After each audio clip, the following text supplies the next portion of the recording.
The Burlington High School Fellowship of Christian Athletes Huddle has 1 year in the books now, and they're already looking forward to the next chapter. But they're also looking to expand this ministry to other high schools and middle schools in the area.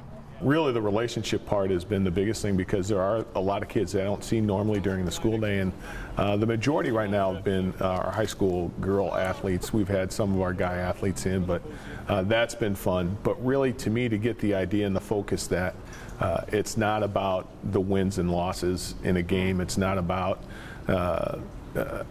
where your standing is. It's really been a humbling time for me, and I've been really just thoroughly blessed with the fact that there are a group of kids that are wanting to have this. And for so many years, I've kind of thought that nobody was really interested. But now to see that kids are really looking for something down here, and really looking for something that has meaning to it, has been really the best blessing of all.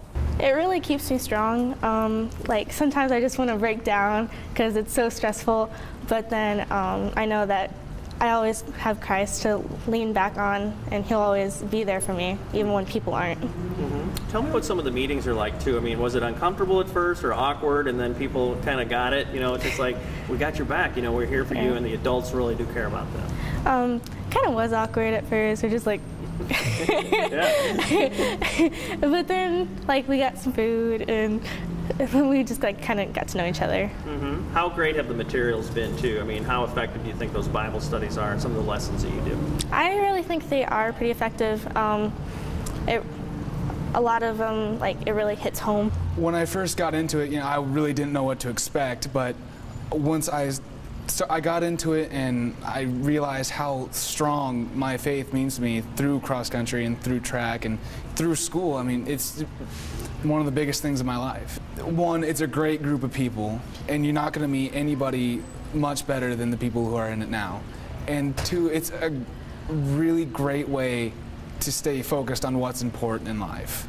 I mean, many people, they get sidetracked on what they need to do, and really this is a great way to stay focused. It's evolved a lot. There's a lot more kids coming now, and at first it started out kind of small, but we just kind of spread the word around, and it's growing, and I think over the years a lot more people will come, hopefully.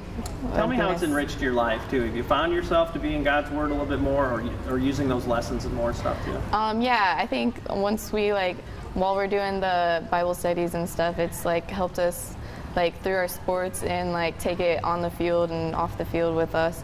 To other teammates and whatnot, and share it with them too. How important is it for you when you're walking down the hallways and maybe you see somebody else who's an FCA? Does that kind of send a great message, like, you know, that girl or that guy's got my back too? Yeah, it's kind of cool, like, seeing other people in FCA, like, hey, I know you, and we're in FCA together, and kind of have more of a bigger bond for each other. Some people usually don't see and whatnot.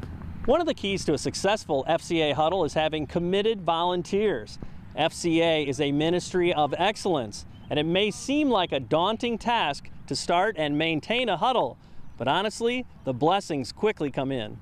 I think the biggest thing that has really hit me since November on is that we haven't done as much as we can to allow God to use us to work in the lives of the kids, the athletes, the student athletes within this school or within this community. So my biggest prayer is to find God's leading on how I can do more outside of a practice, outside of a school day, outside of a game, to affect kids for the kingdom of Christ. Serving Christ is really where it's got to be, and it's not a task that you do, but it's really something that you just listen to what God has for you to do, and then to be obedient to it. As we've started this, I really have kind of kicked myself for the fact that for 20 years I've kind of hesitated because I thought I didn't have time, and with the help of Gloria and you and the rest of the guys in the area, to be able to say, yeah, we have time to do this, and God will take care of the rest of it as it goes. It's been real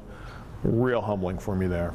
You're sitting there with, like, people from school, and it's a fun time. Like, we have breakfast in the morning and learn about Jesus, which is really awesome. And you're there with other athletes who love doing the same thing you like to do.